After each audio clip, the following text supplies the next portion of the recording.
마무리를 향해서 달려가고 있는데요. 8번째 키워드는 무엇인지 알아보겠습니다. 교수님, 8번째 키워드는 무엇인가요? 8번째 키워드는 선제적 대응 기술이라는 키워드입니다. 말이 좀 어려운데요. 네, 선제적 대응 기술이면 굉장히 군사 단어 같은데요. 그러네요. 저희 트렌드 코리아는요, 네. 10가지 키워드가 있는데, 그 중에서 한 개는 기술과 관련된 키워드를 꼭 하나 넣자. 이제 이런 생각을 좀 가지고 있어요. 사실 저희가 15년 전에 처음 트렌드 코리아 쓴다고 그럴 때 사람들이 뭐라고 질문하셨냐면, 네. 야, 그걸 1년에 한 번씩 책을 쓸 만큼 세상이 그렇게 빨리 변하냐? 뭐 이런 질문을 하셨거든요. 그래서 저도 그때 보면 책이 얇아요.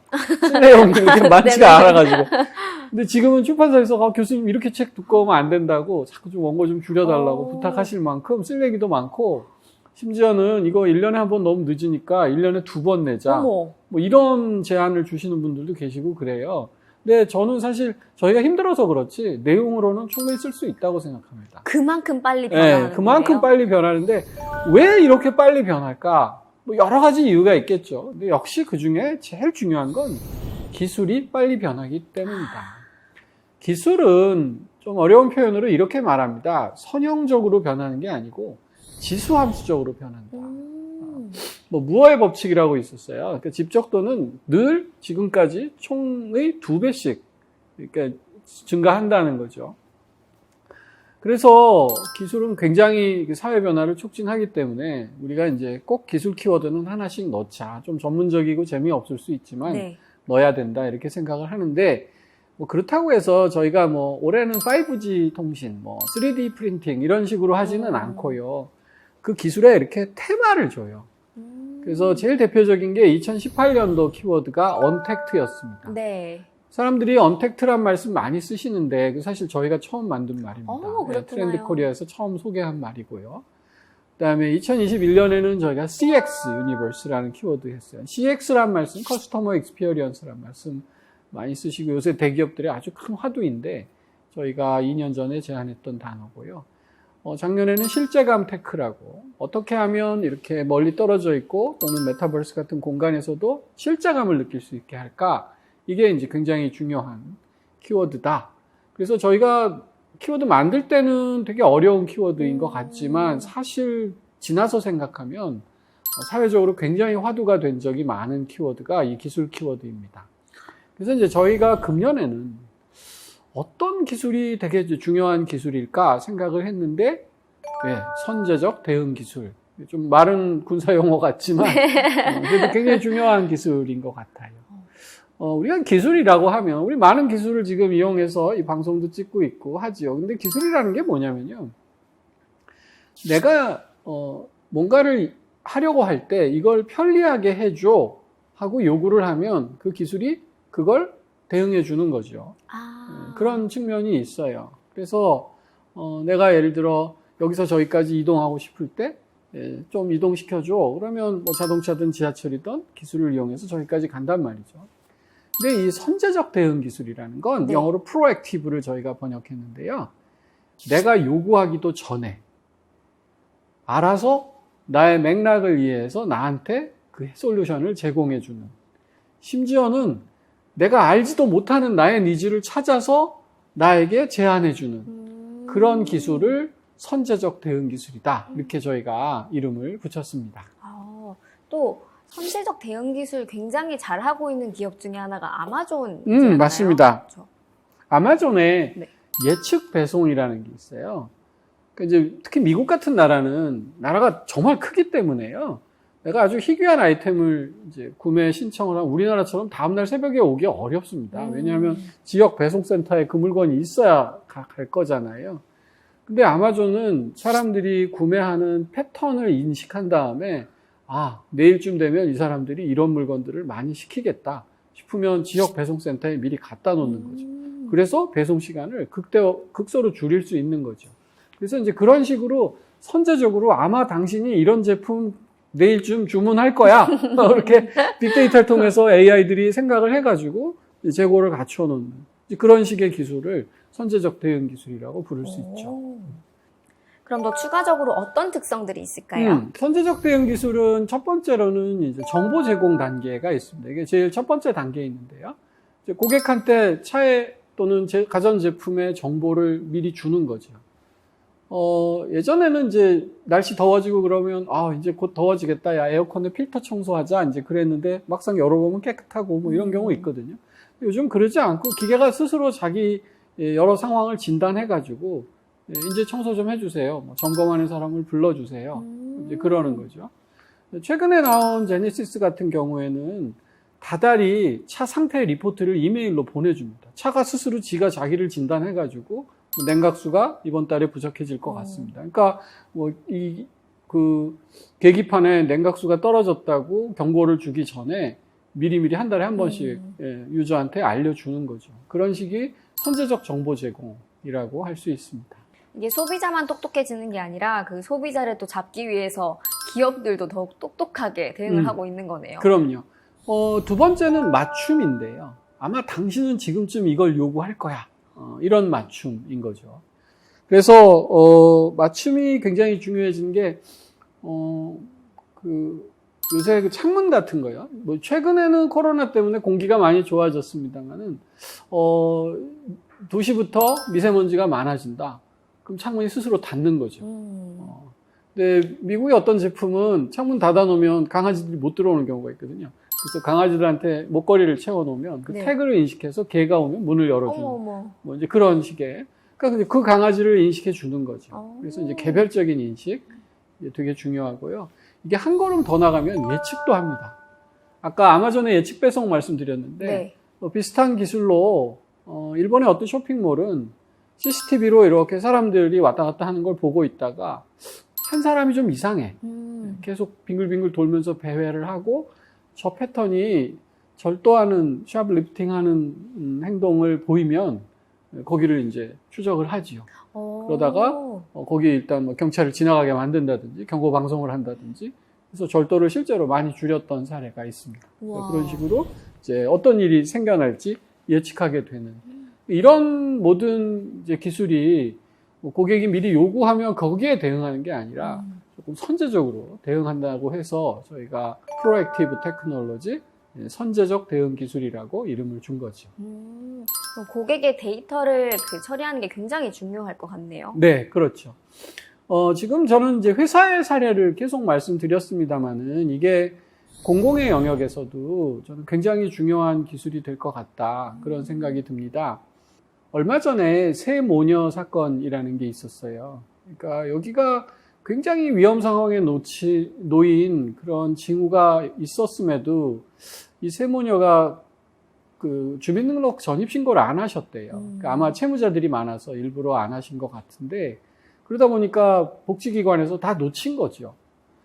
근데 만약에 여기에 선제적 대응 기술 개념이 들어가서 여기가 건강보험료를 체납하고 또 은행에 그 체납 기록이 보이고 또는 사용하고 있는 전력이나 가스량을 측정하고 이래서 여기가 심상치 않다 싶으면 전입신고가 안 돼 있더라도 어떤 우리나라가 갖고 있는 지금 복지제도가 좀 적용이 될 수 있었다면 그런 극단적인 일은 생기지 않지 않았을까 그런 좀 안타까움이 있고요. 또 2022년 여름에 물난리가 한번 났죠. 그래서 정말 그 번화한 강남역이 물에 꽉 잠기고 그랬는데 미국 같은 타운 오브 캐리라는 곳은 인공지능 시스템을 이용해서 이제 시시각각으로 내리는 강수량을 측정을 한 다음에 어디가 어느 확률로 홍수가 날 염려가 있으니 미리 대피를 한다든지 미리 대비를 한다든지 이런 시스템을 적용하고 있다는 거죠. 그래서 앞으로 공공 영역에서도 이 선제적 대응 기술은 계속해서 조금 필요하고 더 적용이 될 것 같습니다. 근데 이게 참 양날의 검으로 또 느껴지는 게 한창 큐레이팅 기술이 막 화두가 됐을 때 소비자 입장에서는 이게 프라이버시를 침범한다. 그럼요. 그러면서도 굉장히 편리하다. 이게 양날의 검이었잖아요. 이게 더 그럼요. 이렇게 이제 내 행동을 예측하기 시작한다고 하면 좀 무섭기도 하죠. 그래서 이제 그 굉장히 중요한 이슈가 될 겁니다. 그래서 이 선제적 대응 기술에서 제일 이슈가 되는 건 두 가지인데요. 지금 첫 번째가 말씀하신 개인정보보호 이슈입니다. 그래서 내가 동의한 사실 개인정보 동의하시면서 다 읽어보지 않잖아요. 그렇죠. 모두 동의라든지 모두 이렇게 동의나 클릭을 광고만 동의 안 하고 그러는데 그런 거는 정부가 약관 규제를 통해서 합리적인 개인정보 보호를 할 수 있어야 될 것 같고요.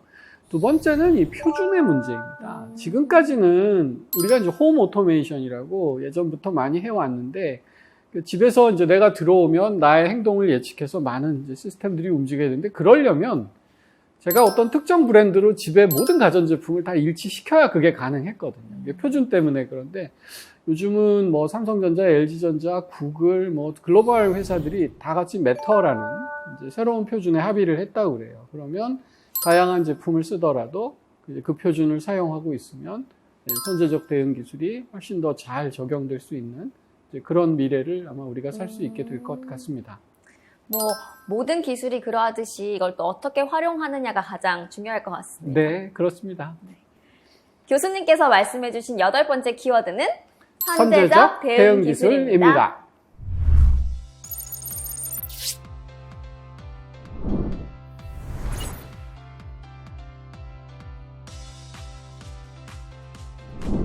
인간 생활에 유용한 실용적 지식이나 활동을 기술이라고 부르죠.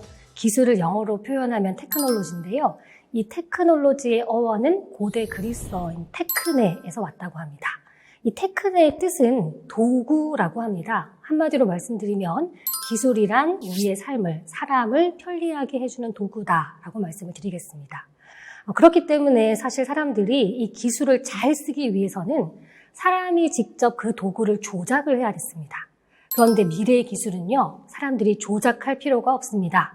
선제적으로 저희가 우리 사람들이 어떤 니즈를 가지고 있는지, 어떤 필요함을 가지고 있는지를 기술 스스로 파악해서 미리 제공해주면 정말 좋겠죠.